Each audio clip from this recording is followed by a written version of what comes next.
എൻ്റെ സുഹൃത്തുക്കളായ സിനിമാ സുഹൃത്തുക്കളും പുറത്തുള്ള ആൾക്കാർ എനിക്കൊരു സെൻട്രൽ ക്യാരക്ടർ ചെയ്യണമെന്ന് അവരാഗ്രഹിച്ചിരുന്നു. എനിക്ക് ഞാൻ ആഗ്രഹിച്ച് ഞാൻ സ്വാഭാവികം നമുക്കൊരു പേടിയുണ്ടാവും. ഒരു സെൻട്രൽ ക്യാരക്ടർ ചെയ്യുമ്പോൾ മറ്റുള്ള ക്യാരക്ടർ റോളിൽ ആൾക്കാർ വിളിക്കുന്നില്ല, പേടി ഞാൻ വന്ന കാലത്തെ എനിക്കുണ്ടായിരുന്നു. അത് ഇപ്പോൾ പോയില്ല. അപ്പോൾ നിസാം റാവുത്തർ എന്ന് പറയുന്നത് ഇതിൻ്റെ തിരക്കഥാകൃത്താണ് പറയുന്നത്. ഇങ്ങനൊരു പേര് പറഞ്ഞ് ഇതിൻ്റെ കഥ പറയുമ്പോൾ ഞാൻ പറഞ്ഞു, നിങ്ങൾ വേണമെങ്കിൽ വേറൊരു ആർട്ടിസ്റ്റിനെ സമീപിക്കാം, ഞാൻ നിങ്ങളെ കൂടെ നിൽക്കാതെ പറഞ്ഞു. അല്ല, വേണ്ട, ഇത് നിങ്ങൾ ചെയ്യണം, ഇത് നിങ്ങൾക്ക് ഉള്ള ഒരു സിനിമയാണ്. അങ്ങനെയാണ് ഭാരത സർക്കാർ ഉൽപ്പന്നം എന്ന് പറയുന്ന സിനിമ നമ്മൾ പൂർത്തിയാക്കുന്നത്. അതുപോലെ നമ്മൾ ഒരുപാട് സങ്കീർണ പ്രതിസന്ധികളിലൂടെ ഈ സിനിമ പൂർത്തിയാക്കി. രണ്ട് തവണ ഷെഡ്യൂൾ പാക്കപ്പായി. മഴ കാരണം, പ്രകൃതിയിലുണ്ടായ ഒരുപാട് പ്രശ്നങ്ങൾ കാരണം.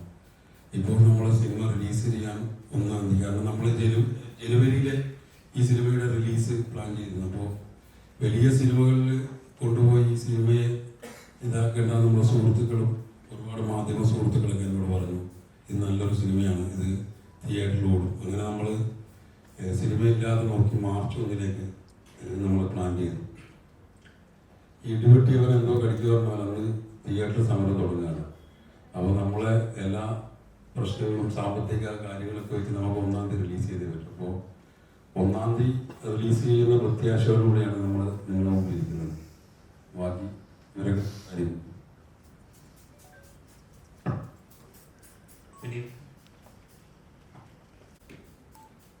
ഭാരത സർക്കാർ ഉൾപ്പെടെ എന്നുള്ള സിനിമ നമ്മളത് ഷൂട്ട് ചെയ്തത്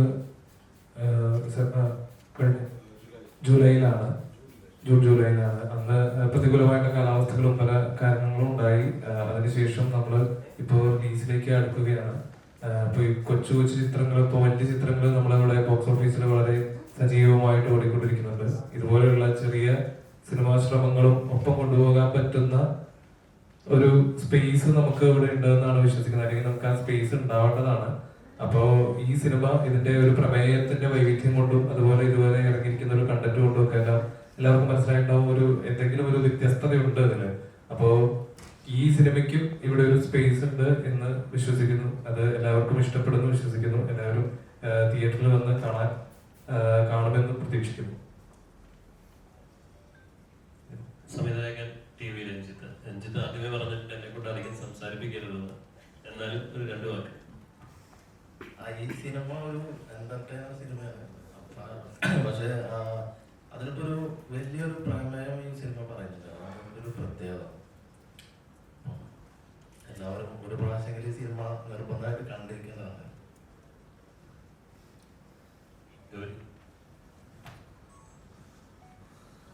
എല്ലാവർക്കും നമസ്കാരം.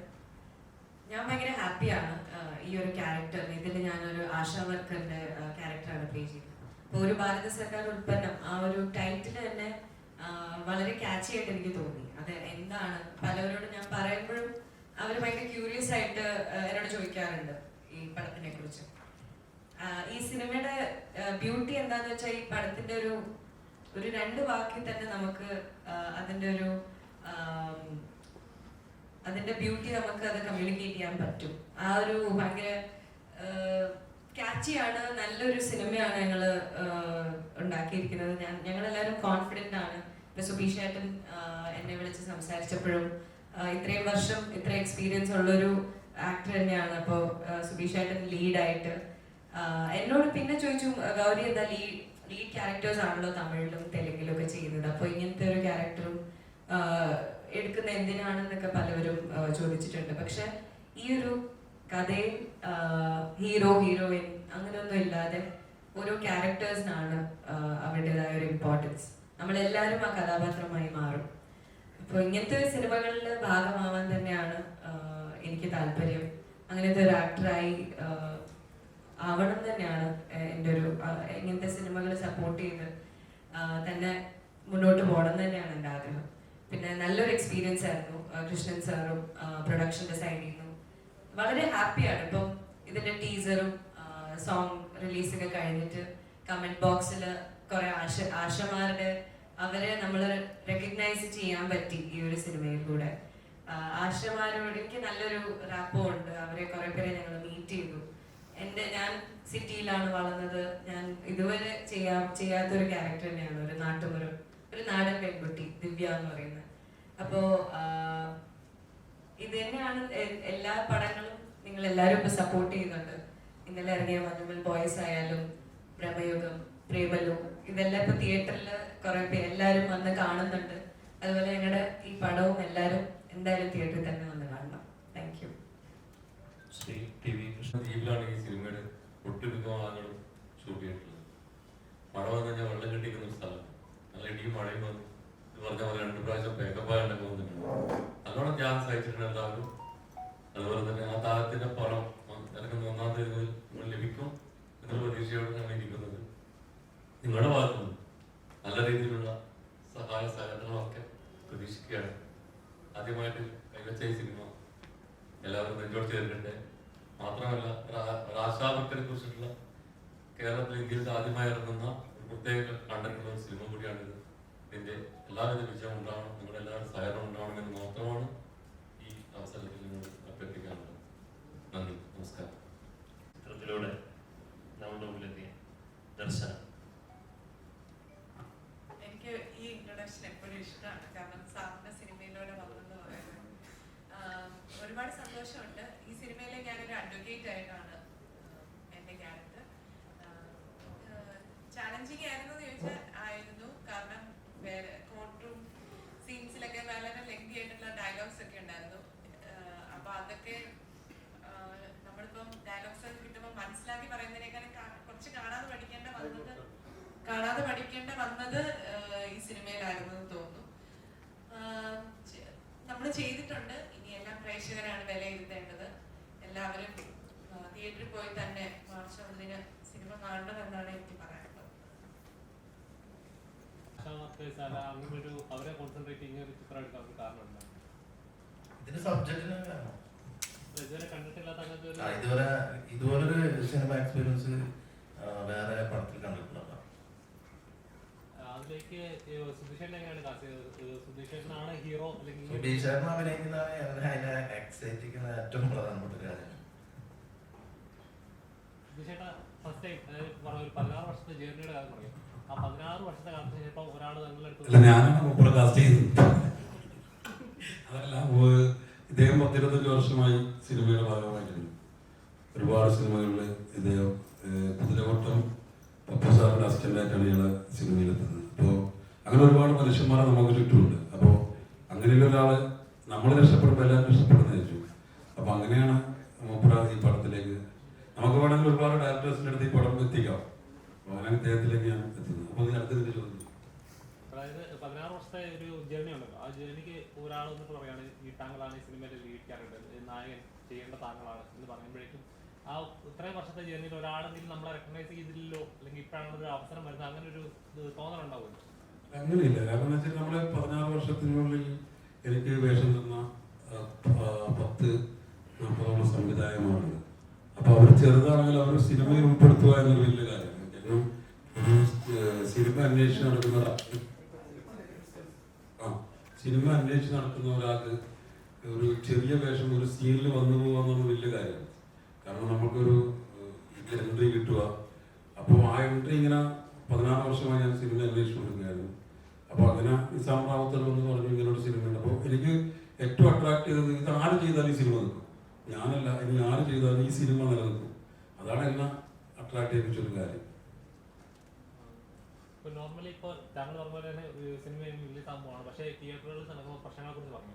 പക്ഷേ അതൊരു വിനയായിട്ട് വരാൻ ചാൻസ് ഉണ്ടോ?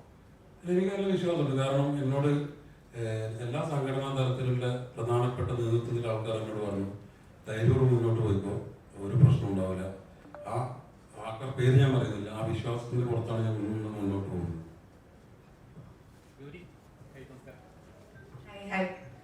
ഓരോ ചിത്രം മലയാളത്തിൽ എടുക്കുന്ന, തമിഴിലാണ് ശരി, മലയാളത്തിലാണ് ശരി, ഓരോ എടുക്കുന്ന ഓരോ കഥാപാത്രത്തിലായാലും അതിന്റെ ഒരു യൂണിക്നെസ് എപ്പോഴും കീപ്പ് ചെയ്യാറുണ്ട്. ഈ സിനിമയിൽ ആശാവർക്കറാണ് ആയിട്ടാണ് പ്രസന്റ് ചെയ്യുന്നത്. അപ്പോൾ ഈ സിനിമയിൽ അല്ലെങ്കിൽ ഈ കഥ കേട്ടപ്പോൾ ഞാനിത് കമ്മിറ്റ് ചെയ്യണമെന്ന് തോന്നുന്ന ഒരു മെയിൻ റീസൺ ഉണ്ട്. സുബീഷ് ഏട്ടൻ എപ്പോഴും പറയുന്ന ഒന്നാണ്, ഇതിന്റെ കഥ തന്നെയാണ് ഇതിന്റെ ഹീറോ. ഞാൻ പറഞ്ഞ പോലെ ആ ഒരു 2 വാക്കിൽ തന്നെ നമ്മൾ ഈ കഥ കേൾക്കുമ്പോൾ എനിക്ക് ഈ പടത്തിൽ ഒരു ഭാഗമാവണം. പിന്നെ ദിവ്യ ആശാ വർക്കറിന്റെ ഒരു ക്യാരക്ടർ എനിക്ക് തോന്നുന്നു എൻ്റെ പ്രായത്തിലുള്ളൊരു ആക്ടറിന്റെ നിലയിൽ ഇതൊരു നല്ല ഓപ്പർച്യൂണിറ്റി ആയിട്ട് തന്നെ എനിക്ക് തോന്നുന്നു ഇത് ആർക്ക് എൻ്റെ ഏജ് ഗ്രൂപ്പിലുള്ള ഒരു ആക്ടറിന് കൊടുത്താൽ അവർ ഹാപ്പി ആയിട്ട് ഇത് അക്സെപ്റ്റ് ചെയ്യും ഇങ്ങനത്തെ ഒരു ക്യാരക്ടർ. ബിക്കോസ് ഒരു വളരെ ലവബിൾ ആയിട്ടുള്ള ഒരു ക്യാരക്ടറാണ്. ഭയങ്കര എന്താണ് എക്സ്ട്രീം ആയിട്ട് ഫെമിനിസ്റ്റിക് അല്ലെങ്കിൽ വളരെ റിയലിസ്റ്റിക് ആയിട്ട് ഒരു നാട്ടിൽ നടക്കുന്ന ഒരു മിടുക്കി കുട്ടിയുടെ ഒരു കഥയാണ്. അപ്പോൾ എനിക്കതിൻ്റെ റിയലിസ്റ്റിക് നിസാമൊക്കെയാണ് എഴുതിയത്, നിസാം റാവത്ത്. അതിൻ്റെ റിയലിസ്റ്റിക് സെൻസ് എനിക്ക് വളരെ ഇഷ്ടപ്പെട്ടു. അത് തന്നെയാണ് സൊസൈറ്റിയിൽ നടക്കുന്നത്. സൊസൈറ്റി നടക്കുന്നതെന്ന് പറയും. അപ്പോൾ ഇത് കുറച്ചുകൂടെ റിയലിസ്റ്റിക് ആയിട്ടുള്ള നമ്മുടെ സൊസൈറ്റി കൊടുക്കാൻ പറ്റുന്ന ഒരു മെസ്സേജ് ഉള്ള ഒരു സിനിമയാണോ? അത് ജസ്റ്റ് ഒരു കൊമേഴ്ഷ്യൽ അങ്ങനെ ഒരു നാട്ടിൽ നടക്കുന്ന ഒരു സംഭവം അങ്ങനെ റിലേറ്റ് ചെയ്ത ഒരു സംഭവമാണോ? ഇത് വളരെ എന്റർടൈനിങ് ആയിട്ട് ഒരു നല്ല മെസ്സേജ് കമ്മ്യൂണിക്കേറ്റ് ചെയ്യുന്ന ഒരു സിനിമ തന്നെയാണ്. ഇതിന്റെ ടീസറിലൊക്കെ കാണുന്ന പോലെ തന്നെ NSV അല്ലെങ്കിൽ നമ്മൾ യൂഷ്വലി ഒരു ടാബു ടോപ്പിക് ആയിട്ട് നമ്മളുടെ സൊസൈറ്റിയിൽ കൺസിഡർ ചെയ്യുന്ന പല കാര്യങ്ങളെയും ഞങ്ങൾ വളരെ സെൻസിറ്റീവ് ആയിട്ട് ഇതിൽ ഹാൻഡിൽ ചെയ്തിട്ടുണ്ട്. അപ്പൊ അങ്ങനത്തെ ഒരു സിനിമയിൽ ഭാഗമാകാൻ പറ്റിയതിനും ഞാൻ വളരെ ഹാപ്പിയാണ്. പടം കണ്ടിട്ടുണ്ടല്ലോ പറഞ്ഞല്ലേ? അപ്പൊ അവരുടെ ഭാഗത്ത് എന്തെങ്കിലും ഇത് ഇങ്ങനെ ആയിരുന്നില്ല അല്ലെങ്കിൽ എന്തെങ്കിലും മാറ്റണം അങ്ങനെ എന്തെങ്കിലും വന്നായിരുന്നോ? അഭിപ്രായങ്ങളോ കാര്യങ്ങളൊക്കെ അവരെന്താണ് ശരിക്കും പറഞ്ഞത് പടം കണ്ടിട്ട്? പടം കണ്ടിട്ട് ആശമാർ അങ്ങനെ പറയുന്നതായിരുന്നു എന്റെ പേടി. പക്ഷെ എന്റെ സന്തോഷത്തിലും എന്റെ ആശ്വാസത്തിലും അവർക്ക് എല്ലാവർക്കും അവരുടെ ജീവിതം അവരുടെ ജീവിതം കറക്റ്റ് ആയിട്ട് റെപ്രസെന്റ് ആയിട്ടുണ്ടെന്ന് തന്നെയാണ് അവർ പറഞ്ഞത്. അതുവരെ എനിക്ക് നല്ല ടെൻഷൻ ഉണ്ടായിരുന്നു. അവർ എന്ന് വെച്ചാല് റിയൽ ലൈഫിലുള്ള ക്യാരക്ടേഴ്സിനാണല്ലോ നമ്മള് ഒരു അഭിനയിക്കുന്നത്. അപ്പോൾ അതൊരു അഭിനയമല്ലാതെ എത്രയും നാച്ചുറൽ ആയിട്ട് അല്ലെങ്കിൽ നമ്മൾ തെറ്റായിട്ട് അതിനെ പോർട്രേ ചെയ്യാൻ പാടില്ല. അത് തെറ്റാണ്. അതിന്റെ ഒരു ടെൻഷൻ ഉണ്ടായിരുന്നു എനിക്ക് ഷൂട്ടിങ്ങിന്റെ സമയത്തും. സുബിഷേട്ടനും കാണുന്ന എല്ലാവരും നന്നായിട്ട് ചെയ്തിട്ടുണ്ട് ഗൗരി എന്ന് പറയുമ്പോൾ പോലും ഒരു ആശ സിനിമ കണ്ടിട്ട് അത് പറയുന്നത് ഒരു ഡിഫറെന്റ് ഫീലിംഗ് തന്നെയാണ്. എല്ലാവർക്കും ഇഷ്ടപ്പെട്ടു. എനിക്ക് തോന്നുന്നു സ്ക്രീനിങ് ലാൽ മീഡിയയിൽ നടന്ന സ്ക്രീനിങ് കഴിഞ്ഞ് ഉടനെ തന്നെ ആ കുട്ടിയെ ഒന്ന് വിളിക്കുമോ, ഞങ്ങൾക്ക് ആ കുട്ടിയോടൊന്ന് സംസാരിക്കണം. അവർക്ക് ഭയങ്കര ഹാപ്പിയാണ്. ഇത്രയും വർഷം കഴിഞ്ഞൊരു മെയിൻ സ്ട്രീം മീഡിയയിൽ ആരും അവരെ റെക്കഗ്നൈസ് ചെയ്തിട്ടില്ല ഇതുവരെ. അതുകൊണ്ട് അതിൻ്റെതായ ഒരു പ്രൗഡ് ഫീലിംഗ് ആണ് എല്ലാവരും. അവർ പടം കണ്ടപ്പോഴേ ഞാനാണ് നിസ്സാരിച്ചത്. അപ്പോൾ ഒരു 14 ജില്ലകളിലെ 2 അവരുടെ ജില്ലാ സെക്രട്ടറി പ്രസിഡന്റ് എല്ലാവരും വന്നിരുന്നു പടം കാണാൻ. അപ്പോൾ അവരൊറ്റ വാക്ക് പറഞ്ഞു, അവർ 26,000 മെമ്പർമാരുണ്ട്. അപ്പോൾ അവർ പറഞ്ഞിരിക്കുകയാണ് അവർ ഈ പടം വിജയിപ്പിക്കും. മനസ്സിലായോ? ചിലപ്പോൾ അവർ തിയേറ്ററിലേക്ക് മാറ്റണം. ഒരു ഇലക്ഷൻ കാലം ആരംഭിക്കാൻ പോവാണല്ലോ. അപ്പോൾ സമകാലീന രാഷ്ട്രീയം ചർച്ച ചെയ്യുന്നു. ഈ സിനിമക്ക് ഒരു പൊളിറ്റിക്സ് ഉണ്ട്. പക്ഷേ ഇതൊരു കക്ഷി രാഷ്ട്രീയം ചർച്ച ചെയ്തൊരു സിനിമയല്ല.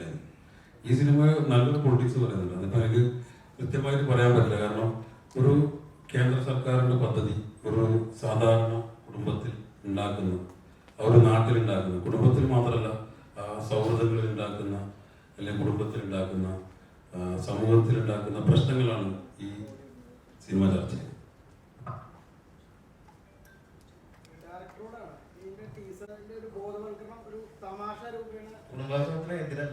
ഇതിലല്ല അതിനെ പ്രോത്സാഹിക്കുന്ന രീതിയിൽ അതിനെ ബോധവൽക്കരണം ചെയ്തുകൊണ്ട് ഇന്നത്തെ തലമുറയിലേക്ക് ഒരു തമാശ രൂപേണ അവതരിപ്പിക്കുന്ന ഒരു സിനിമയാണ്. അതെ, തമാശ രൂപത്തിൽ പറഞ്ഞാൽ പ്രേക്ഷകർ അത് കാണണം, കണ്ടാലേ ആ മെസ്സേജ് കമ്മ്യൂണിക്കേറ്റ് ആവും. ഇതിന്റെ ടൈറ്റിലിൽ തന്നെ അതിൻ്റെതായ കാര്യങ്ങൾ കൊടുക്കുന്നത്. അപ്പൊ അത് എത്രത്തോളം അതിനു വേണ്ടി ബോധമുണ്ടായിരുന്നു? ഈ ഒരു ടൈറ്റിലിൽ തന്നെ ഒരു അതിന് കൊടുത്തിട്ടുണ്ടെങ്കിൽ അത് എത്രത്തോളം ശ്രദ്ധിക്കപ്പെടുകയും ചെയ്തിരുന്നു? ഇങ്ങനെ തന്നെ ഈ സിനിമയുടെ സബ്ജക്റ്റ് അനുസരിച്ചുള്ള ടൈറ്റിൽ. അതിനെതിരെ എന്തെങ്കിലും വിമർശനം കാര്യങ്ങൾ വന്നിട്ടില്ല? വിമർശനങ്ങളൊക്കെ ഉണ്ടായിരുന്നു. ആദ്യം ഇത് കണ്ടിട്ട് സെൻസർ ബോർഡ് സെൻസറില്ല പറഞ്ഞു. പിന്നീട് നമ്മളെ സിനിമ കണ്ടപ്പോഴാണ് അവർക്ക് ബോധ്യം ഏകദേശം കാര്യങ്ങളൊക്കെ. ചേട്ടാ നമ്മുടെ സെൻസർ ബോർഡിന്റെ കാര്യത്തിൽ പറയുന്നത് ശരിക്കും ഓരോ സിനിമകളും അതൊരു ഡയറക്ടറുടെ റൈറ്ററുടെ സ്വാതന്ത്ര്യമായിരിക്കും, അയാളുടെ ക്രിയേറ്റിവിറ്റി ആയിരിക്കും അയാളെ സിനിമ ചെയ്യുന്നത്. ഒരു സിനിമയുടെ ഒരു സീനിനകത്ത് ചിലപ്പോൾ കുറച്ച് ബ്ലഡ് ഉണ്ടാവാം, അത് ആ കഥ ഡിമാൻഡ് ചെയ്യുന്നുണ്ടാവും. പക്ഷെ അത് സെൻസർ ലിങ്ക് വരുമ്പോൾ ആ സാധനം വേണ്ട, കട്ട് ചെയ്ത് കളയാൻ ചിലപ്പോൾ ആ കഥയുടെ ഒരു മെയിൻ പാർട്ട് തന്നെ ആയിരിക്കും ആ എസൻസ് അങ്ങ് പോകുന്നത്. ശരിക്കും പറഞ്ഞാൽ ഓവറായിട്ട് സെൻസർ ബോർഡ് സിനിമകളിൽ കടന്നു കയറുന്നുണ്ടെന്ന് വിശ്വസിക്കുന്നുണ്ടോ? എനിക്ക് തോന്നുന്നത് ഈ സെൻസർ ബോർഡിലെ ആൾക്കാരിലും ഒരു ഭൂരിപക്ഷം നല്ല ആൾക്കാരുണ്ട്. പക്ഷെ ഇതോടെ നീ നേരത്തെ പറഞ്ഞത് ഭയങ്കരമായ ചോദ്യമാണ്. കാരണം ഒരു സിനിമ എടുക്കുന്നവരെ സംബന്ധിച്ചത് ഇത് ഒരാൾക്ക് ഒരു വ്യക്തിയോട് ഈഗോ ഒക്കെ ഇതിൽ നമുക്ക് സംഭവിക്കാം. ഇപ്പോൾ സെൻസർ ബോർഡിലെ അംഗങ്ങൾക്ക് ഇപ്പോൾ വിനീത് ഒരു ഡയറക്ടറാണ്, അപ്പോൾ സ്വാഭാവികം വിനീതിന്റെ പടം വിനീതിനോട് ഒരാൾക്ക് ദേഷ്യം ഉണ്ടെങ്കിൽ അയാൾ അത് കട്ട് ചെയ്ത് ഇത് കട്ട് ചെയ്ത് അത് സെൻസർ ബോർഡിനെ നമ്മൾ കുറ്റം പറയാൻ പാടില്ല. അതിലിരിക്കുന്ന ചില ആൾക്കാരുടെ പ്രൊപ്പഗണ്ട മനസ്സിലായത്. അപ്പൊ എല്ലാവരും അതിന് കുറ്റക്കാരല്ല. ഇപ്പൊ നമ്മളെ ഭാരത സർക്കാർ ഉൽപ്പന്നം എന്ന് പറയുന്ന സിനിമക്ക് നിങ്ങൾക്ക് ഈ ടൈറ്റിൽ തരാൻ പറ്റുന്നതാണപ്പോൾ ഞാൻ സെൻസർ ബോർഡ് ഉദ്യോഗസ്ഥരോട് പറഞ്ഞ അയാൾ ഭയങ്കര പൊട്ടിച്ചിരിക്കുകയാണ് കഥ പറയുമ്പോൾ. അപ്പൊ നമ്മൾ ട്രailer-ആണ് ആദ്യം കൊടുത്തത്. അപ്പൊ അതിൽ ഏതൊരു വ്യക്തിക്ക് ആരോടുള്ള ദേഷ്യമായിരിക്കും, അത് നമ്മളെ സിനിമനെ ബാധിക്കും. അതാണ്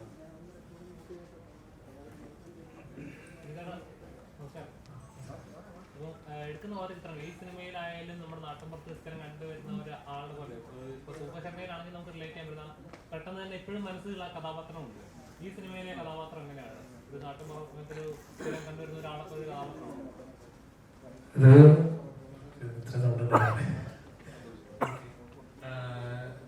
ഈ പറഞ്ഞ സൂപ്പർ ശർമ്മയെ കുറച്ചും കൂടെ ഒരു സ്പൂഫ് ക്യാരക്ടർ ആയിരുന്നു എന്ന് പറയുന്ന ഒരു കഥാപാത്രമായിരുന്നു. അതിന് ഈ പറഞ്ഞ പോലെ ഒരു കണ്ടു കഴിഞ്ഞാൽ നമുക്ക് തിയേറ്ററിലൊക്കെ ആയാലും രണ്ടെണ്ണം കൊടുക്കണം എന്നൊക്കെ തോന്നുന്ന ഒരു ടൈപ്പ് ക്യാരക്ടറൊക്കെ ആയിരുന്നു. ഇത് കുറച്ചും കൂടെ ലൈക്കബിൾ ആയിട്ടുള്ള ഒരാളാണ്. എഞ്ചിനീയറിംഗ് കഴിഞ്ഞിട്ട് പെയിന്റ് പണിക്ക് വന്ന ഒരാളാണ്. അപ്പൊ അത് ആ നാട്ടില് സുബീഷ് ചേട്ടന്റെ ക്യാരക്ടറിന്റെ കൂടെ പെയിന്റ് പണിക്ക് വന്ന ഒരാളാണ്. അപ്പോ അതിപ്പോ എന്താ പറയാ നമ്മള് തൊഴിലില്ലായ്മയും എല്ലാണ്ട് എന്നൊക്കെ വേണമെങ്കിൽ പറയാം അതിനകത്ത്. അപ്പോ അങ്ങനെ പോകുന്ന വഴിക്ക് ഈ പറഞ്ഞ പോലെ ഒരു പ്രണയം അതുണ്ട്, അങ്ങനെ ഒരു ട്രാക്ക് ഉണ്ട്. അതുപോലെ ഒരു ഭയങ്കര ലൈക്കബിൾ ആയിട്ടുള്ള ഒരു നാട്ടിൻപുറത്ത് ഒരു ഈ എഞ്ചിനീയറിംഗ് കഴിഞ്ഞിട്ടുള്ള ഒരു പയ്യൻ, അങ്ങനത്തെ ഒരു കഥാപാത്രമാണ്. ഇപ്പൊ പറഞ്ഞാൽ ഏത് സിനിമയായാലും ശരി ചെയ്യുന്ന കഥയ്ക്കായിട്ട് ഇമ്പോർട്ടൻസ് ചെയ്യുന്ന കഥാപാത്രം തന്നെ അതിനകത്തൊരു ചെറിയ പാർട്ട്നാണെങ്കിലും ചെയ്യുക എന്നുള്ളതായിരിക്കും. നോർമലി നമ്മൾ കണ്ടുവരുന്ന ഒരു ആർട്ടിസ്റ്റ് ഒരു നല്ലൊരു ഗ്രാഫ് കിട്ടിക്കഴിഞ്ഞാൽ അവർക്ക് ലീഡ് ക്യാരക്ടേഴ്സ് കിട്ടുന്ന അല്ല അവരെ സെൻട്രിക് ആക്കുന്ന ഒരു കഥാപാത്രങ്ങൾ വരികയാണെങ്കിൽ അവർ അത് ചെയ്യാൻ എനിക്ക് കൂടുതൽ. ഇപ്പോൾ ഗൗരിനെ പറഞ്ഞ ഇതിൽ കഥയാണ് ഇമ്പോർട്ടൻസ്, ഞാനൊരു പാർട്ട് മാത്രമാണുള്ളത്. ശരിക്കും ഗൗരിയുടെ നോക്കുകയാണെങ്കിൽ തമിഴിലായാലും ശരി മലയാളത്തിലായാലും ചെയ്യുന്ന എല്ലാം വെറൈറ്റി ആയിട്ട് വേണമെങ്കിൽ നല്ല രീതിയിൽ വേണമെങ്കിൽ എനിക്ക് കഥ വേണമെന്ന് പറഞ്ഞാൽ ചൂസ് ചെയ്യാൻ പറ്റുന്ന ഒരു ആക്ട്രസ്സാണ് താങ്കൾ. പിന്നെ എന്തുകൊണ്ടാണ് ഇത് ഇങ്ങനെ ചെറിയ റോളാണെങ്കിൽ കൂടി ചൂസ് ചെയ്യാൻ ഒരു കാരണം? അല്ലെങ്കിൽ അങ്ങനെ ചൂസ് ചെയ്യാനുള്ള അങ്ങനെ ഒരു ആക്ട്രസ് ആണോ? അതല്ല ഞാൻ പറയുന്നത്, ഒരു ചെറിയൊരു കഥാപാത്രമാണെങ്കിലും ചൂസ് ചെയ്തപ്പോ ഒരു സീനിൽ വന്നു പോകുന്നതാണെങ്കിൽ കൂടി ചെയ്യുന്ന ആക്ടേഴ്സ് ഉണ്ട്, അത് കുറവാണ് ഇപ്പോ. അല്ല, ഇപ്പൊ ഒരു ക്യാമിയോ അപ്പിയറൻസ് ചെയ്യാനുള്ള ഒരു എക്സ്പീരിയൻസ് എനിക്ക് ആയിട്ടുണ്ടോ എന്ന് ചോദിച്ചാൽ ഇല്ലാതെ ഞാൻ പറയുള്ളൂ. ഇപ്പൊ ആക്ഷൻ ഹീറോ വിജുവല് സുരാജേട്ടൻ ചെറിയൊരു റോളായിരുന്നു, പക്ഷെ ആ ഒരു ഇമ്പാക്ട് ഭയങ്കരമായിരുന്നു. പക്ഷെ ആ ഒരു ലെവലിൽ ഞാൻ എത്തിയിട്ടില്ല. അതുകൊണ്ട് അങ്ങനെ വന്നു പോയിട്ട് ഒരു ഇമ്പാക്ട് ക്രിയേറ്റ് ചെയ്യാൻ പറ്റുമോ എന്ന് എനിക്ക് സത്യം പറഞ്ഞാൽ അറിഞ്ഞൂടാ. ഈ സിനിമയിൽ എനിക്കൊരു one of the central characters ആണ്. പക്ഷെ എനിക്ക് ചോദ്യം മനസ്സിലായി. ഞാൻ ചിന്തിക്കുന്നത് നല്ല കഥകൾ പറയണം, അതാണ് എൻ്റെ ഒരു പേഴ്സണലി അതാണ് എൻ്റെ ഒപ്പീനിയൻ. അപ്പോൾ 96-ലാണെങ്കിലും ഞാനൊരു ചൈൽഡ് ആക്ടർ ആയിട്ടാണ് വന്നത്. അപ്പോൾ അത് കഴിഞ്ഞിട്ട് ഓരോ ക്യാരക്ടേഴ്സ് ചെയ്യുമ്പോൾ ഞാൻ പേഴ്സണലി വളരെയാണ് പഠിക്കുകയാണ്. അപ്പൊ അതിൽ ഞാൻ സെൻട്രൽ ഹീറോയിൻ മാത്രമേ ചെയ്യുള്ളൂ എന്ന് പറയുമ്പോൾ അത് ആർക്കും അല്ല, എനിക്ക് തന്നെ ആയിരിക്കും അതിൻ്റെ ലോസ് എന്ന് വേണമെങ്കിൽ പറയാം.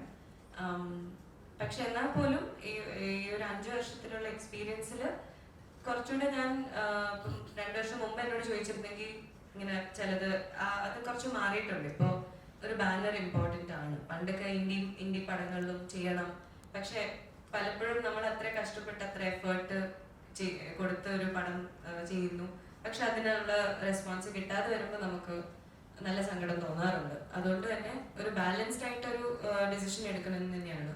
അപ്പോൾ നല്ല കഥ മാത്രം പോരാ, ചിലപ്പോൾ ഒരു ബാനർ അല്ലെങ്കിൽ ഒരു സപ്പോർട്ടിങ് ടെക്നീഷ്യൻസ് എല്ലാവരും ഒരു ടീം നന്നായാൽ പടം എത്തും. അല്ലെങ്കിൽ അതൊരു ബാലൻസ് ബാലൻസ്ഡ് ആയിട്ടുള്ള ഒരു ഇൻഫോം ഡിസിഷൻ ആയി മാറണം. ഈ ഒരു സിനിമ കേട്ടപ്പോൾ എനിക്ക് ആ ഒരു ഡൗട്ടൊന്നും ഇല്ലായിരുന്നു. ബിക്കോസ് ഒരു ടോട്ടൽ പാക്കേജ് ആയിട്ട് തന്നെയാണ് വന്നത്. ആൻഡ് കഥയിൽ തന്നെ അതിന്റെ പകുതി എലിമെന്റ്സ് എല്ലാം ഉണ്ട്. അഭിനയിക്കുന്ന ഏതെങ്കിലും കഥാപാത്രം എനിക്ക് ഒരു എക്സ്പെരിമെന്റൽ ആക്ടർ ആണോ, അത് ഇന്ന കഥാപാത്രം കിട്ടുകയിരുന്നെങ്കിൽ എന്റെ ഇതുവരെ ചെയ്തിട്ടുള്ള കഥാപാത്രം ബ്രേക്ക് ചെയ്യുന്ന അല്ലെങ്കിൽ അങ്ങനെ ഒരു ഐഡന്റിറ്റി എന്ന കഥാപാത്രം ഇരുന്ന് നോക്കാറുണ്ടോ? എക്സ്പെരിമെന്റൽ ആയിട്ട് സിനിമ ചെയ്യാൻ താല്പര്യമുണ്ടോ? തീർച്ചയായും ഉണ്ട്. എക്സ്പെരിമെന്റൽ ആയിട്ട് ഇപ്പം സ്റ്റീരിയോ ടൈപ്പ് ആവാതിരിക്കുന്നത് ഒരു ആക്ടറിന്റെ നിലയിൽ എല്ലാവരും ആഗ്രഹിക്കുന്ന ഒരു സംഭവമാണ്. അതുകൊണ്ട് തന്നെ നമ്മൾ പുതിയ ഡിഫറെന്റ് ടൈപ്സ് ഓഫ് ക്യാരക്ടേഴ്സ് തന്നെ ട്രൈ ചെയ്യണം. അത് വർക്ക് ആവുമോ ഇല്ലയോ എന്ന് നമുക്ക് ചിലപ്പോൾ പറയാൻ പറ്റില്ല. പക്ഷെ എക്സ്പെരിമെന്റൽ ആയിട്ട് തന്നെ അപ്രോച്ച് ചെയ്യണം എന്ന് തന്നെയാണ് എൻ്റെ ഒപ്പീനിയൻ.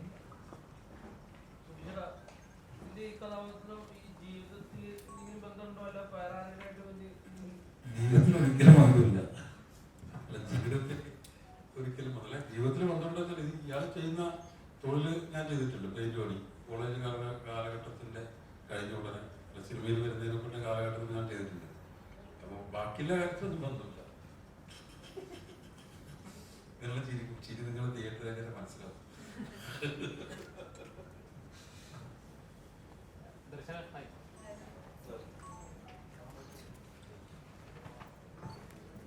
ഈ സിനിമയിലെ കഥാപാത്രം പാപ്പത്തിനൊടുവിലാണ് സിനിമയിലെ കഥാപാത്രമായിട്ട് കുറച്ച് നോട്ടബിളായിട്ടുള്ള കഥാപാത്രമാണ്. ഇമ്പമായാലും അങ്ങനെ തന്നെയായിരുന്നു. ഈ സിനിമയിലെ കഥാപാത്രം വക്കീലാണെന്ന് പറഞ്ഞു. എത്രത്തോളം ചെയ്യുന്ന ഒരു ഒന്നിനൊന്നും ഡിഫറെന്റ് ആവാൻ ഡിഫറെന്റ് ശ്രമിക്കാറുണ്ട്. ഈ എത്രത്തോളം ഈ സിനിമ കമ്മിറ്റ് ചെയ്യുമ്പോൾ എൻ്റെതായിട്ട് ഐഡന്റിറ്റി ഉണ്ടാവും എന്ന് വിചാരിക്കുന്നത് ഇതുണ്ടാവില്ല. നമ്മൾ തന്നെ ഒന്ന് സെൽഫ് പ്രിപ്പയർ ചെയ്യുമല്ലോ.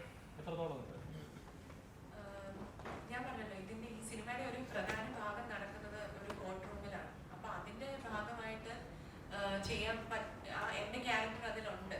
അപ്പം ഒരു മുഴുവൻ ഇല്ലെങ്കിലും ആ ഒരു സീൻ എന്തായാലും ശ്രദ്ധിക്കപ്പെടുമെന്ന് ഞാൻ വിശ്വസിക്കുന്നു. ഈ സിനിമയുടെ ഒരു ഇമ്പോർട്ടന്റ് എന്താ ഒരു ഇവന്റ് നടക്കുന്നത് തന്നെ അവിടെയാണ്. അപ്പം എനിക്ക് തോന്നുന്നു അതിൽ ഞാൻ ഭാഗമായതുകൊണ്ട് ശ്രദ്ധിക്കപ്പെടുമെന്ന് എന്റെ വിശ്വാസം. ഇനി കണ്ടിട്ട് തീരുമാനിക്കുന്നു. എപ്പോഴെങ്കിലും ചെയ്ത സിനിമകൾ വെച്ചിട്ട് ആളുകൾ എപ്പോഴെങ്കിലും ചെയ്ത സിനിമയിലെ കുട്ടിയാണോ അങ്ങനെ വരാറുണ്ടോ? അതോ എപ്പോഴും അതിനുള്ള സ്ട്രഗിളിങ് ഇപ്പോഴും ഫേസ് ചെയ്യുന്നുണ്ടോ? നായിക എന്നുള്ള ഒരു ഐഡന്റിറ്റിയാണ് മെയിൻ ആയിട്ട് ഇപ്പോഴും ആൾക്കാർ എനിക്ക് തോന്നുന്നു. നായികൻ സോളമൻ, പിന്നെയാണ് കണ്ടിട്ടുണ്ട് പാപ്പച്ചൻ, അങ്ങനെ പറയുന്നത്. എന്തായാലും ഫസ്റ്റ് എല്ലാവരും എന്നെ എനിക്ക് തോന്നുന്നു റെക്കഗ്നൈസ് ചെയ്യുന്നത് നായികനിലെ ദർശനയല്ലേ എന്നാണ് ചോദിക്കുന്നത്. ഇപ്പോഴും ഒരു സിനിമയിലെ കഥാപാത്രമായിട്ട് ലോക്ക് ചെയ്യപ്പെടുന്നില്ല അതിന്റെ സങ്കടം ഫീൽ ചെയ്യാറുണ്ടോ? അങ്ങനെ അല്ല, സങ്കടം ഞാൻ വരുന്നതല്ലേ ഉള്ളൂ. ഇപ്പൊ അഭിനയിച്ച് വരുന്നതുകൊണ്ട് അതൊരു 3-4 കൊല്ലം കഴിഞ്ഞു അങ്ങനെ ഇല്ലെങ്കിൽ ചിലപ്പോൾ സങ്കടം വരുമായിരിക്കും. ഇപ്പൊ തുടങ്ങിയതല്ലേ ഉള്ളൂ. സർ, 1-ാം തീയതി റിലീസ് പറഞ്ഞു. ഇപ്പം സുനിഷേട്ടൻ പറഞ്ഞ പോലെ സമരത്തിലേക്ക് നീങ്ങിയിരിക്കുന്നു. അപ്പൊ നിങ്ങൾക്ക് ഇത് ശരിക്കും 1-ാം തീയതി ചെയ്യാൻ പറ്റിയില്ല എന്നുണ്ടെങ്കിൽ തന്നെ ഭയങ്കര ലോസ് അല്ലേ വരിക? കാരണം ഇത്രയും പ്രൊമോഷൻസ് ഒക്കെ നടന്നു. അതിന് എങ്ങനെയാണ് നോക്കിക്കാണുന്നത്? 1-ാം തീയതി ഇറക്കാൻ പറ്റുമോ പടം? ഞങ്ങളുടെ പ്രതീക്ഷ 1-ാം തീയതി ഇറക്കാൻ പറ്റുമെന്നാണ്. കാരണം സുധീഷ് അതുമായി ബന്ധപ്പെട്ടിട്ടുള്ള ഒരുപാട് ആൾക്കാരുമായിട്ട് സംസാരിച്ചു. അവരൊക്കെ ടെൻഷനൊന്നും അടിക്കേണ്ട, സ്ട്രൈക്ക് മിക്കവാറും ഉണ്ടാവില്ല എന്നുള്ളതാണ് അവിടെ നിന്ന് കിട്ടിയ ഉത്തരം. ആ ഒരു പ്രതീക്ഷ തന്നെയാണ് നമ്മളിപ്പോൾ മുള്ളിന് കൊണ്ട് നിൽക്കുന്നത്. പിന്നെ ഒരുപാട് ത്യാഗങ്ങൾ കൂടി സഹിച്ചിട്ടുണ്ട്. അതിൽ രസകരമായ ത്യാഗമുണ്ട്, അതിലുപരി നല്ലോണം മറ്റു കാര്യങ്ങളുണ്ട്. ഞങ്ങളുടെ ദ്വീപിൽ നായകന്റെ വീട് ഷൂട്ട് ചെയ്യുന്ന നായകന്റെ വീടുണ്ട്. ആ വീട് നമ്മുടെ നാട്ടിൽ സാധാരണക്കാരായ ഒരാളുടെ വീടായിരുന്നു. ആ വീട്ടിലാണ് പേര് നാരായണനാണ്. എൻ്റെ വേറെ പരിചയപ്പെട്ടാണ് വീട് വാങ്ങിക്കുന്നത്. അപ്പോൾ ഞങ്ങൾ കുറച്ച് ദിവസം 12 ദിവസത്തേക്കാണ് ഷൂട്ട് ചെയ്യാൻ വാങ്ങിച്ചത്. ഇപ്പോഴൊക്കെ മഴയൊക്കെ വന്നപ്പോൾ ഡിലേ ആയിട്ട് 2 ദിവസം കൂടുതൽ. ഒരു ദിവസം രാവിലെ 6 മണിക്ക് സെറ്റും കൊണ്ട് ഷൂട്ടിങ്ങിന് വരുമ്പോൾ ഉടമസ്ഥൻ വീടും കൂട്ടി താക്കോലെടുത്ത് പോയിരിക്കുകയാണ്. Phone switch off. എന്ത് ചെയ്യുക? അവസാനം ഞങ്ങൾ ഇറങ്ങി അവസാനം നോക്കുമ്പോൾ ഒരു അമ്പലത്തിന്റെ സൈഡിലാണ് ഇരിക്കുന്നത്. അവിടെ നിന്ന് പോയി താക്കോൽ വിളിച്ചു. 10 വയസ്സാണ്. അങ്ങനെയൊക്കെയുള്ള ചെറിയ രസകരമായ അനുഭവവും ടെൻഷൻ ഉണ്ടാക്കിയ അനുഭവങ്ങളും ഈ സിനിമയുടെ നമുക്ക് ഉണ്ടായിട്ടുണ്ട്. മലയാളത്തില് നീരജ് മാധവിന്റെ കൂടെ ഒരു ഡിസ്നി ഹോട്ട്സ്റ്റാർ വെബ് സീരീസ് ആണ്. ബാഷി ഡയറക്ട് ചെയ്ത വിഷ്ണു രാഘവന്റെ ഡയറക്ഷനിൽ. തമിഴില് വിഘ്നേഷ് ശിവൻ സാറിന്റെ അടുത്ത പടത്തിലുണ്ട്. ലവ് ടുഡേയിൽ അഭിനയിച്ച പ്രദീപ് രംഗനാഥൻ, കൃതി ഷെട്ടി ഇവരൊക്കെ ഉള്ളൊരു പ്രോജക്റ്റിലുണ്ട്. പിന്നെ വരാനുള്ളത് മാർച്ചിൽ തന്നെ ഒരു തമിഴ് റിലീസ് ഉണ്ട്. അതിൽ 96 കഴിഞ്ഞ് ഞാൻ ആദിത്യ ഭാസ്കറിന്റെ കൂടെ റീയൂണൈറ്റ് ചെയ്യുന്ന ഒരു പ്രോജക്റ്റാണ്. അതൊരു ആന്തോളജി ആയിട്ടാണ് തുടങ്ങിയത്. പക്ഷെ ഒരു തിയേറ്ററിക്കൽ റിലീസിന് ചില മാറ്റങ്ങൾ വന്നിട്ടൊരു ഹൈപ്പർ ലിങ്ക് മൂവി ആയിട്ട്. അതിന്റെ ടൈറ്റിൽ ഹോട്ട്സ്പോട്ട് എന്നാണ്. അപ്പൊ ഇതൊക്കെയാണ് അപ്കമിങ്. പിന്നെ 2-3 പടങ്ങൾ വരാനുണ്ട്, അത് അനൗൺസ് ചെയ്തിട്ടില്ല. സ്ട്രൈക്കിനെ പറ്റി ഒരു പടത്തിന് വേണ്ടി സ്ട്രൈക്ക് ഇച്ചിരി മാറി, ചെറിയ പടം വലിയ പടം എന്നൊക്കെ നമ്മൾ പറഞ്ഞപ്പോൾ ഈ ഒരു ചെറിയ പടത്തിന് പറഞ്ഞോളൂ ഞാൻ പറയാണ്. അപ്പോൾ വലിയ പടത്തിന് വേണ്ടി സ്ട്രൈക്ക് മാറുകയും ചെറിയ പടങ്ങൾക്ക് ബുദ്ധിമുട്ടുണ്ടാവുകയും ചെയ്യുന്നു. ഞാൻ ചോദിക്കുന്നത് വെച്ചാല് ഈ സ്വാഭാവികമായിട്ട് ഇപ്പോൾ ഏത് സിനിമയിൽ യൂണിറ്റിൽ വർക്ക് ചെയ്യുന്നവർക്കും വലിയ ആൾക്കാർ കൊടുക്കുന്നത് നമ്മൾ കൊടുക്കുന്ന ഒരേ ബാറ്റാണ്. നമ്മൾ ചെറിയ സിനിമ അത് ബാറ്റ് കുറച്ച് തരില്ല. അവർ ഈ ചെറിയ പടമാണോ വലിയ പടമാണോ തീരുമാനിക്കേണ്ടത് നമ്മളാണോ അല്ലെ സംഘടനകളോ അല്ല, പ്രേക്ഷകരാണ്. കേരളത്തിൽ 3.5 കോടി ജനങ്ങളാണ് അതിനൊരു ഉത്തരം പറയേണ്ടത്. ഇത് ചെറിയ പടമാണ്, ഇത് എഴുതി അങ്ങനെയൊന്നുമില്ല. തിയേറ്ററിൽ വന്നതിന് ശേഷമാണ് ഇത് ചെറിയ പടമാണോ ഇത് വലിയ പടമാണോ ഇത് തീരുമാനിക്കുന്നത് ജനങ്ങളാണ്. അതിനുള്ള ജനങ്ങൾക്ക് വിട്ടുകൊടുത്തിരിക്കും.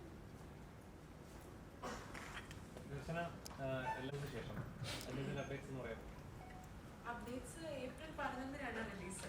ഏപ്രിൽ 11-നാണ് റിലീസ്. അത്ര ആർട്ടിസ്റ്റുകളുമായിട്ട് ഒരു കോമ്പിനേഷൻ ഉണ്ടോ? ഒരു വലിയ സിനിമയാണ്. ഇല്ല, എല്ലാവരുമായിട്ടില്ല. ഇപ്പം എനിക്ക് ഞാൻ വർക്ക് ചെയ്തത് പ്രണവായിട്ടും കല്യാണിയായിട്ടും അർജുൻ ചേട്ടനൊക്കെ ആയിട്ടാണ് വർക്ക് ചെയ്തിട്ടുള്ളത്. അപ്പൊ എനിക്ക് അവരുമായിട്ടുള്ള ഒരു കോമ്പിനേഷൻ സീനായിരുന്നു. പിന്നെ ബാക്കി ഇത്രയും പേരുടെ ഇത്രയും ലിസ്റ്റ് ഇത് നമ്മുടെ പേരും വന്നതിൽ ഒരുപാട് സന്തോഷമുണ്ട്. പ്രണവായാലും കല്യാണിയായാലും ഞെട്ടിക്കും കേട്ടോ. ഹൃദയത്തെക്കാളും എക്സ്പെക്ടേഷൻ ഉള്ള ഒരു ചിത്രമാണ്. ശരിക്കും ഞെട്ടിക്കും. അതൊക്കെ നിങ്ങൾ കണ്ടിട്ട് ഞെട്ടുവോ ഇല്ലയോ എന്ന് തീരുമാനിക്കണം.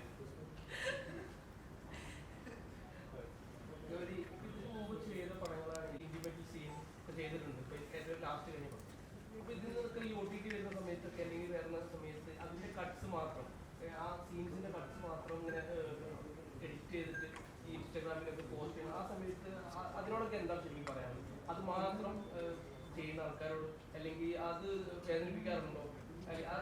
ഈ സീൻസിനെ എങ്ങനെയാണ് കാണുന്നത്? എഡിറ്റഡ് സീൻസ്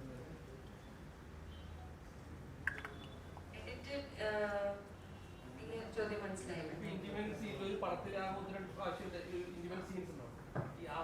ഈ പടം കാണാത്ത ആൾക്കാർ പോലും ഈ സീൻ മാത്രം എഡിറ്റ് ചെയ്തിട്ട് പ്രചരിപ്പിക്കുന്നതിനെ കുറിച്ച് എന്താണ് പറയാനുള്ളത്? അതിന് അത്ര വലിയ അഭിപ്രായം ഇല്ല എനിക്ക്. അത് ചെയ്തത് വളരെ മോശമാണ്. അതെനിക്ക് തോന്നുന്നു കോമൺ സെൻസ് ആണ്. ഇത് പുതിയതല്ല. ഇത് ചെയ്യുമ്പോൾ ഞാൻ ഒട്ടും സർപ്രൈസ്ഡ് അല്ല. അതിൻ്റെതായ ഓഡിയൻസ് ഉണ്ടായിരിക്കും അതിന്. അപ്പോൾ എസ്പെഷ്യലി സോഷ്യൽ മീഡിയയിലുള്ള കുറെ അനോണിമസ് അക്കൗണ്ട്സും അവർക്ക് അവരുടെ ഐഡന്റിറ്റി റിവീൽ ചെയ്യാൻ പോലും ധൈര്യമില്ലാത്ത പലവരുണ്ടാവും. അപ്പൊ ആ അക്കൗണ്ട്സിൽ നിന്ന് സൈബർ ക്രൈം എന്ന് പറയുന്ന ആസ് എ ഫീമെയിൽ എനിക്ക് തോന്നുന്നു എല്ലാവർക്കും ഞങ്ങളെല്ലാവരും വിറ്റ്നസ് ആണ് അത്. അപ്പോൾ അങ്ങനത്തെ എഡിറ്റേഴ്സ് അങ്ങനെ ചെയ്യുന്നു, അത് പകരുന്നു, പിന്നെ ആ വീഡിയോസ് കണ്ടു എന്തുകൊണ്ട് ഇങ്ങനത്തെ പ്രോജക്ട്സ് ചെയ്യുന്നു എന്നൊക്കെ. അപ്പൊ ഒരു പടത്തിന്റെ ഒരു ടോട്ടാലിറ്റിയിൽ മനസ്സിലാക്കാതെ അത് മാത്രം സെല് ചെയ്യുന്നത് വളരെ ചീപ്പായിട്ടുള്ളൊരു പരിപാടി തന്നെയാണ്. അതെനിക്ക് തോന്നുന്നു അതാരും എന്താ പറയാ എൻകറേജും ചെയ്യാൻ പാടില്ല. അതല്ല ആ പടത്തിന്റെ ഞങ്ങളൊരു എല്ലാ പടം എന്റെ പടം മാത്രങ്ങളല്ല, അങ്ങനത്തെ അതിന്റെ ഒരു സോള് തന്നെ നഷ്ടപ്പെടുകയാണ്.